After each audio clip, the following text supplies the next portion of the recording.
I knew my wife was cheating the moment I found the receipt, but I let her think she was getting away with it for 3 months. The piece of paper was folded neatly in her jacket pocket, a pocket I was checking for tissues because she'd been complaining about allergies all week. Instead of Kleenex, my fingers found thermal paper from the downtown Marriott. Room service for 2. Champagne, strawberries. 2 bathrobes charged to the room. Total, $287.43. Date, Tuesday, March 15th. The same Tuesday she'd texted me about working late on the Henderson account. I stood in our walk-in closet staring at that receipt like it was a death certificate. Because in a way, it was. 14 years of marriage, dead at 6:47 p.m. on a Thursday evening while my wife showered off another man's touch 20 feet away. The smart thing would have been to confront her immediately. The emotional thing would have been to scream, to throw the receipt in her face, to demand explanations she'd never give honestly anyway. But I've always been methodical, strategic. It's what made me successful in commercial real estate, and it's what would make me successful in destroying the life she thought she was so cleverly building behind my back. I photographed the receipt with my phone, then carefully refolded it and placed it back exactly where I'd found it. Then I sat on our bed, where she'd been lying to my face for God knows how long, and began to think. The signs had been there for months, hadn't they? The client dinners that ran impossibly late, the new lingerie I never saw her wear, the way she'd started going to the gym religiously, returning home glowing with an energy that had nothing to do with cardio and everything to do with anticipation. She'd been preparing herself for someone else, sculpting her body for another man's appreciation, while I worked late to pay for her personal trainer. The cruelest part wasn't the sex, it was the performance. Every morning she'd kiss my cheek and ask about my day with the same loving concern she'd perfected over 14 years. Every evening she'd curl up beside me on the couch, her head on my shoulder, playing the devoted wife while planning her next rendezvous. She'd become a stranger wearing my wife's face, and I'd been too trusting, too stupid to notice. But now I knew, and knowledge, properly applied, was power. I'd heard about the Henderson account, of course. Margaret had been working with some hotshot junior partner at Brennan and Associates, a financial services firm downtown. She'd mentioned him a few times. Derek something. Young, ambitious, probably saw my 43-year-old wife as a sophisticated older woman worth impressing. I could picture him. Expensive suit, confident smile, the kind of man who viewed other people's marriages as obstacles rather than boundaries. He probably thought he was clever, stealing another man's wife with champagne and strawberries in hotels I'd probably helped finance through our joint accounts. The shower shut off. Margaret would emerge in 10 minutes, hair wrapped in a towel, skin pink from the heat, and she'd smile at me with those lying lips and ask what I wanted for dinner. But I wouldn't be playing anymore. I'd be watching, learning, gathering intelligence. I pulled up the number for Hartwell Investigations on my phone. Private investigators weren't just for divorce cases anymore. They were for men who understood that information was ammunition, and I intended to build an arsenal. Mr. Hartwell, this is David. I need a consultation regarding my wife's extracurricular activities. I have evidence, but I need documentation. Complete documentation. Money is no object. I hung up and smiled for the first time in months. Margaret thought she was the predator in this marriage, but she'd just become the prey herself. She just didn't know it yet. The bathroom door opened, releasing lavender-scented steam. David, what do you want for dinner tonight? I looked at my wife, really looked at her, and saw a stranger. Whatever you'd like, sweetheart. I'm not particularly hungry. Not for food, anyway. But for justice? For revenge? My appetite was ravenous. Michael Hartwell delivered his first report exactly 1 week after our initial consultation, and reading it felt like performing surgery on my own marriage.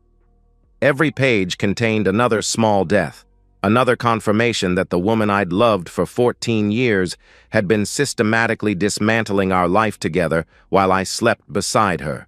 oblivious. Derek Castellanos, 29 years old, junior partner at Brennan and Associates, former college lacrosse player at Duke, unmarried, ambitious in the way that only comes from growing up with family money and Ivy League connections. The kind of man who probably viewed seducing married women as a sport, complete with scorekeeping and technique refinement. The photographs were clinical in their clarity. Margaret laughing at something Derek said over lunch at Meridian, the upscale restaurant where she'd never taken me despite my suggestions. Margaret's hand covering his across a corner table at Sapphire Lounge, the intimate cocktail bar she'd claimed was too stuffy when I'd wanted to celebrate our anniversary there last year. Margaret walking into the Hampton Inn on 5th Street, Derek following exactly 7 minutes later, a pattern they'd apparently perfected to avoid being seen together. But it was the surveillance video that truly revealed the scope of her deception. Hartwell had managed to capture 23 minutes of footage from the hotel's lobby camera. I watched my wife of 14 years transform into someone I'd never met. Her laugh was different, throatier, more sexual. Her walk was different, a subtle sway that advertised availability. Even her posture was different, shoulders back, chin raised, projecting a confidence she'd never shown me. She was performing femininity for Derek the way actresses perform for cameras, and the performance was flawless. The most damaging evidence wasn't visual, it was temporal. Hartwell had cross-referenced Margaret's claimed work schedule with her actual whereabouts, building a comprehensive timeline of deception. The Henderson account required approximately 6 hours of weekly client interaction. Margaret had been billing nearly 20 hours weekly to Henderson-related activities while spending an average of 14 hours per week in hotels, restaurants, and Derek's downtown apartment. She wasn't just cheating. She was stealing time from our marriage and billing it to her lover like a prostitute with a retainer. The confrontation scene I'd been imagining wasn't about emotion anymore, it was about strategy. Margaret wasn't just betraying our marriage, she was investing in a future that didn't include me. She was building a new life while using our shared assets as startup capital, planning her escape while keeping me as a financial safety net. The divorce attorney I consulted, Patricia Vance, was renowned for her scorched earth approach to matrimonial warfare. Her office walls displayed framed newspaper clippings detailing high-profile cases where she'd decimated unfaithful spouses with surgical precision. "Your wife has been remarkably careless," Patricia observed, spreading the photographs across her conference table like tarot cards predicting doom. The paper trail alone would be sufficient for a fault-based divorce in this state. "I want more than a divorce," I told her. "I want consequences." Patricia smiled with predatory satisfaction. "Then we'll give her consequences." We spent 3 hours mapping strategy. Asset protection came first, quietly moving funds from joint accounts to individual holdings, documenting every shared investment and property acquisition, preparing for the legal battle Margaret didn't know was coming. Patricia recommended a forensic accountant to trace every dollar Margaret had spent on her affair, building a case for reimbursement of marital assets used to fund adultery. "Let her think she's winning," Patricia advised. "Cheaters become overconfident when they believe they're undetected. She'll make mistakes." That evening, I watched her prepare for another client dinner with new eyes. The careful makeup application, the outfit selection, the perfume she'd stopped wearing for me months ago. Every detail was a weapon she was sharpening for someone else. "Henderson account again?" I asked, sipping wine while she checked her reflection. "Unfortunately," she sighed, practicing the weary expression she'd perfected. "Derek thinks we can close the deal if we work through some details tonight." Derek. She'd said his name with unconscious familiarity, the way she used to say mine. That slip would have destroyed me 3 months ago. Now it was simply more evidence for Patricia's files. After she left, I poured another glass of wine and opened Hartwell's latest report. Tonight, when Margaret thought she was safest, when she believed her secret was secure, Hartwell's team would be documenting every kiss, every caress, every moment of passion my wife shared with her lover. In 3 weeks, I was going to destroy her world completely. I selected my charcoal Armani for the confrontation, the same suit I'd worn to close the Meridian Tower deal, the same suit Margaret had once called devastatingly handsome. The manila folder containing divorce papers sat on my dresser like a loaded weapon, 47 pages of legal documentation that would transform my wife from partner to adversary with the stroke of a pen. 3 months of surveillance had revealed their pattern with mathematical precision. Every other Wednesday, Margaret would claim a late Henderson account emergency, while Derek would mysteriously cancel his evening appointments.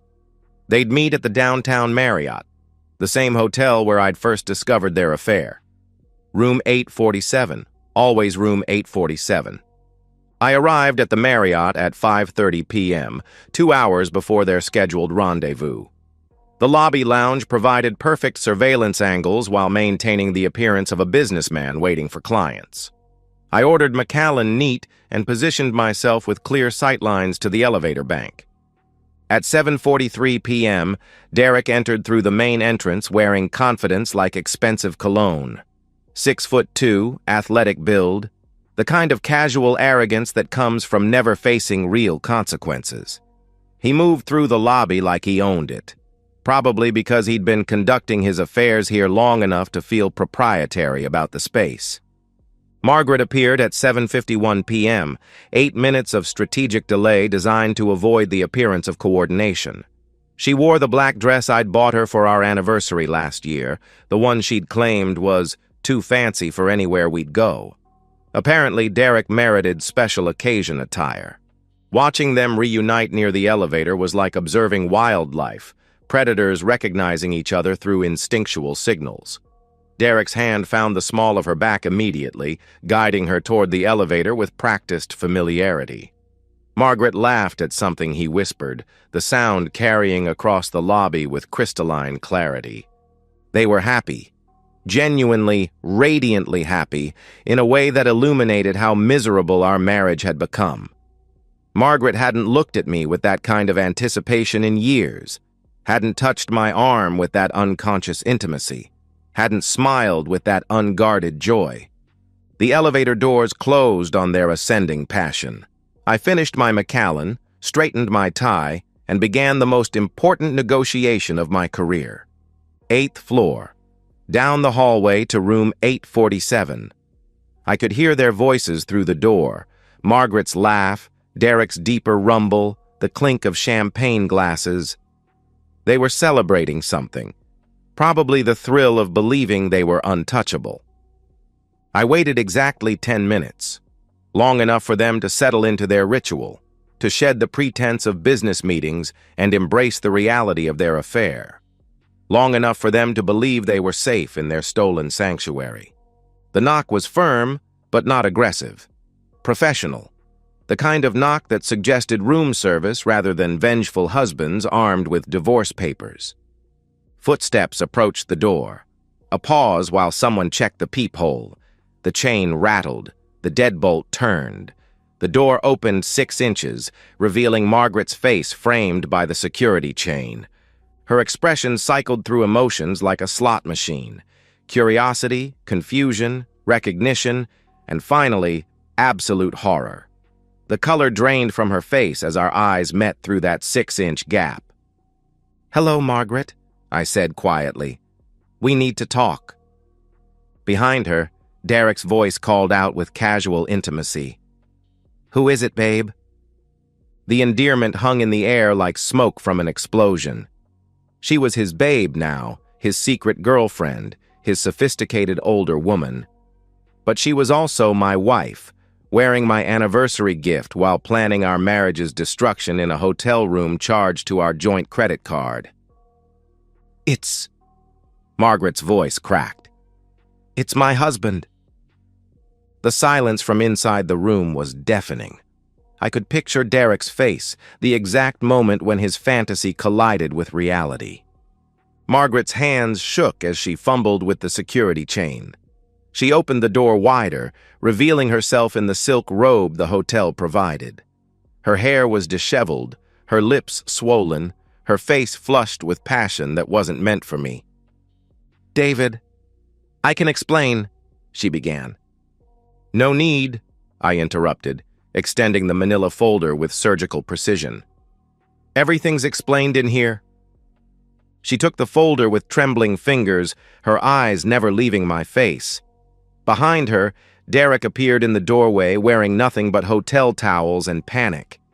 Up close, he looked younger than his 29 years, his face pale with the realization that his sophisticated affair had just become a legal liability. "Divorce papers," I explained conversationally. "Your attorney will want to review them carefully, particularly the sections regarding fault-based proceedings and asset division. Patricia Vance is very thorough." Margaret's knees buckled slightly at the mention of Patricia's name. Derek's face went gray as he processed the implications of being named as co-respondent in a high-profile divorce case. "David, please," Margaret whispered. "Can we discuss this at home?" "We're past private discussions," I replied. "We've been past them for 3 months. Every lie you told, every fabricated work emergency, every passionate evening you spent with Derek while I waited at home believing in our marriage. Patricia has documentation of all of it." The folder slipped from Margaret's numb fingers, papers scattering across the hotel room floor like prophecies of doom. 14 years, I said, my voice carrying down the hallway with absolute clarity. 14 years of marriage, and this is how you chose to end it. I turned and walked away, leaving them both frozen in that doorway, surrounded by scattered legal documents and the wreckage of their carefully constructed fantasy. My footsteps echoed down the hallway with the measured cadence of a man who'd just won the most important victory of his life. The war was over. Margaret just didn't know it yet. Margaret didn't come home until 3:17 a.m., and I was waiting, not dramatically, no sitting in darkness with brandy. I was in my office, reading contracts with the same methodical attention I'd given our marriage's destruction. Work continued, life continued. Only Margaret's world had ended. I heard her key in the lock, the careful quiet of someone hoping to avoid confrontation.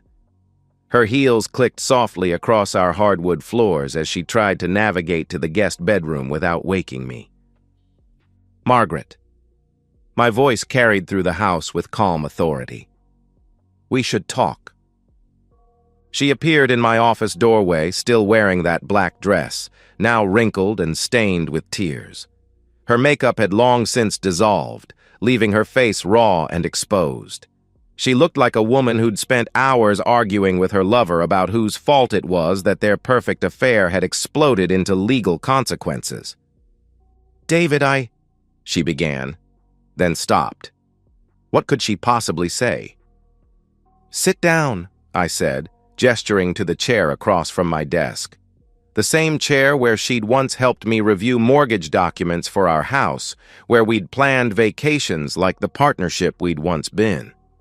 She sat carefully, as if sudden movements might trigger additional catastrophes. Smart woman? Catastrophes were definitely still available. "I've spoken with Patricia," I continued, shuffling through papers with deliberate calm. "The preliminary settlement offer is quite generous, considering the circumstances. You'll receive 15% of our combined assets, the Honda, and 30 days to vacate the premises." Her face went white. 15%? David, that's impossible. I'm entitled to half of everything we built together. "Everything we built together?" I repeated, finally looking up from my papers. "Margaret, you've been stealing from our marriage for 3 months, using our joint accounts to fund your affair. The forensic accountant Patricia hired has traced every expenditure. Restaurants, hotels, gifts, $6,700 in marital assets spent on adultery." Margaret's mouth opened and closed like a fish drowning in air. She'd never considered the financial implications of her affair, never imagined that romance had a paper trail that accountants could follow like bloodhounds. "And Derek?" I asked conversationally. "How did he react to becoming evidence in a high-profile divorce case?" Her silence was answer enough. Derek had probably retreated faster than Napoleon from Moscow once he realized that seducing married women carried consequences beyond guilty pleasures. "He's not taking my calls," she whispered finally. "Smart man," I observed, though about 6 months too late for that intelligence. The next 3 hours were a masterclass in controlled destruction. Margaret tried every argument: tears, anger, pleading, bargaining. She claimed temporary insanity, midlife crisis, anything that might preserve some fragment of the life she'd systematically demolished. But Patricia had prepared me for this performance. Cheaters always tried to minimize their betrayals once consequences arrived. They'd claim confusion, temporary insanity, love for their spouses despite overwhelming evidence to the contrary. "I love you," Margaret finally sobbed. "I know I made mistakes, but I love you. We can work through this." "You love me?" I leaned back in my chair, studying her like a specimen under glass. "Margaret, you've been performing love for months while f***ing another man. You've been kissing me goodnight after spending afternoons in his bed. That's not love. That's sociopathy." She recoiled as if I'd slapped her. But truth, like justice, was often violent. By dawn, she'd retreated to the guest bedroom, a refugee in the house she'd helped choose, reduced to camping in spaces that had once been ours together. I could hear her making phone calls, to Derek, who wasn't answering, to her sister, to attorneys, who were probably explaining exactly how f***ed she was legally. The really beautiful part was watching her realize that Derek wasn't coming to rescue her. The man she'd sacrificed our marriage for had disappeared the moment their affair became inconvenient. He'd gotten what he wanted, and now he was protecting his career by cutting her loose like damaged cargo. She'd traded 14 years of marriage for a fantasy that evaporated the moment it encountered reality. Over the following weeks, I watched her lawyer attempt increasingly desperate strategies.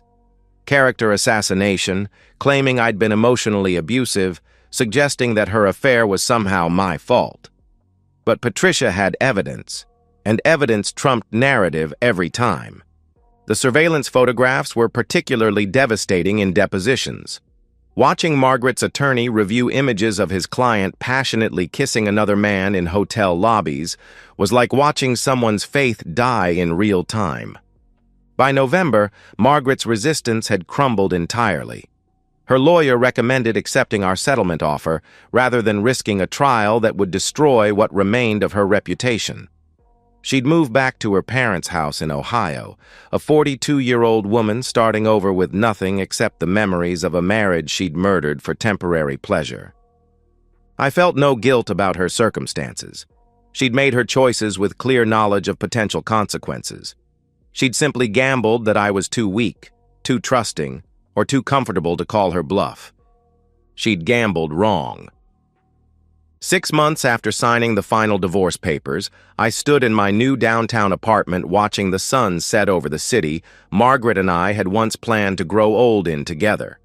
The space was modern, minimalist, designed for a man who'd learned to prefer solitude to deception.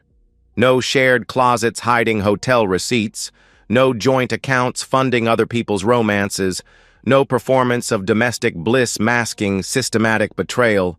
Margaret's destruction had been total and precise. Her position at the firm had become untenable once news of the affair spread through professional circles. Derek had transferred to the firm's Seattle office, probably hoping geography could erase his reputation as a homewrecker. Margaret had moved back to Ohio, living with her parents like a teenager who'd made catastrophically bad decisions. I'd heard through mutual friends that she was working at a small regional firm, making perhaps a third of her previous salary. She'd traded everything: career, home, financial security, reputation, for 3 months of hotel room passion with a man who'd abandoned her the moment their affair became inconvenient. The mathematics of betrayal were brutally simple. She'd received exactly what she'd given: nothing. Some nights I'd wonder if I should feel guilty about her comprehensive destruction. Therapy might have been an option. Counseling could have addressed whatever marital problems had driven her to seek excitement elsewhere. A more forgiving man might have attempted reconciliation, but Margaret hadn't chosen therapy or counseling or honest conversation about our marriage's problems. She'd chosen deception, betrayal, and the systematic dismantling of our partnership while maintaining the pretense of love. She'd earned her consequences. The man who'd found that hotel receipt 6 months ago no longer existed. That man had been trusting, optimistic about human nature, willing to assume good faith in others' actions. The man I'd become was harder, more strategic, fundamentally changed by learning that someone I'd loved completely had viewed our marriage as a convenience rather than a commitment. I didn't miss the old version of myself. Naivety was expensive. Trust without verification was dangerous. Love without reciprocity was exploitation masquerading as partnership. My phone buzzed with a text from Jennifer, the real estate attorney I'd been seeing for the past month. Dinner reservations at Meridian, the restaurant where Margaret had courted her lover while lying to me about working late. I'd chosen Meridian because the food was excellent, and I refused to let my ex-wife's betrayals limit my own experiences. Margaret had made her choices, faced her consequences, and disappeared into the life she'd built from the ashes of our marriage. I'd made my choices, engineered her consequences, and moved forward into a future uncontaminated by her deceptions.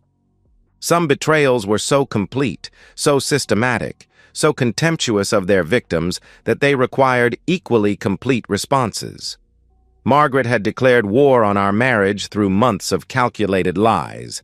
I'd simply ensured she lost that war as completely as she deserved to lose it.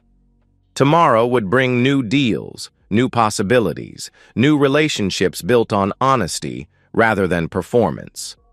The future stretched ahead like an empty canvas, unmarked by other people's betrayals or my own naive assumptions about human nature. I closed the blinds, straightened my tie, and headed out to dinner with a woman who'd never seen me as anything other than exactly who I was.